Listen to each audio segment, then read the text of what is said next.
తిరుమల లడ్డూ ప్రసాదంలో కల్తీ జరిగిందన్న వార్త తెలుగు రాష్ట్రాల్లో పెద్ద దుమారం రేపుతోంది.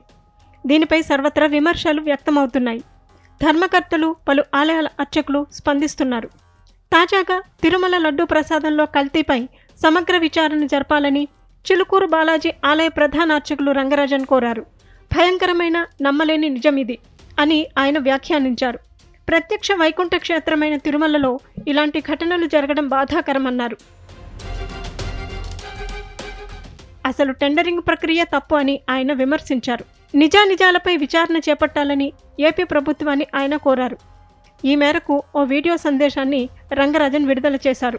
AP deputy CM Pawan Kalyan ఆకాంక్షిస్తున్నట్లు జాతీయ స్థాయిలో ధార్మిక పరిషత్ ఏర్పాటు చేస్తే ఇలాంటి దారుణాలకు అడ్డుకట్ట వేయవచ్చన్నారు. ఈ విషయాన్ని కేంద్రం దృష్టికి తీసుకెళ్లి తిరుమల పవిత్రతను కాపాడాలని ఆయన కోరారు. తిరుమల తిరుపతి దేవస్థానంలో స్వామివారి ప్రసాదం తయారీకి కానీ వేరే ఇతర అవసరాలకు కానీ వాడినటువంటి వస్తువులు ఆవు నెయ్యి కాదు, వేరే ఏదో పదార్థము అనేటటువంటి నిజాన్ని ముందు 2 రోజులుగా వస్తున్నటువంటి మీడియా కథనాలలో అక్కడ కొంతమంది తెలిసిన వాళ్ళతో సంప్రదించడం వల్ల ఇది ఒక భయంకరమైనటువంటి నిజాన్ని గ్రహించాలి. అసలు ఈ టెండరింగ్ ప్రక్రియనే తప్పు.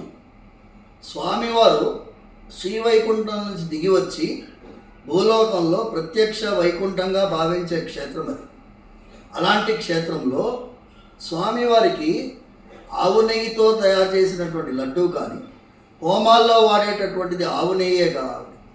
గోవింద అనే పేరు గోవుని రక్షించేవాడు అని గోవింద అని పేరు.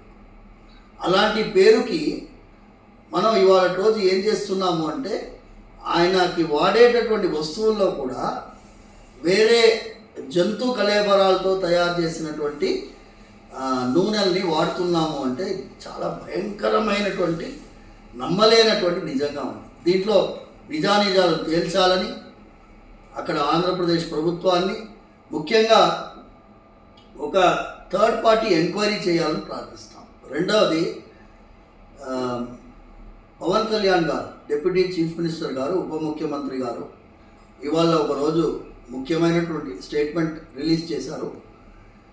ధార్మిక పరిషత్, సెంట్రల్ ధార్మిక పరిషత్ ఉండాలని.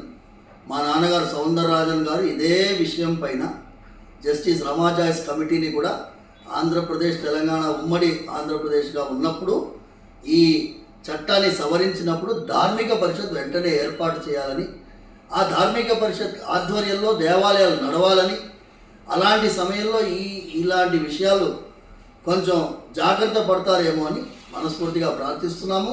పవన్ కళ్యాణ్ గారిని ఈ విషయాన్ని సెంట్రల్ లెవెల్ తీసుకువెళ్ళాలని మనస్ఫూర్తిగా ప్రార్థిస్తున్నాము.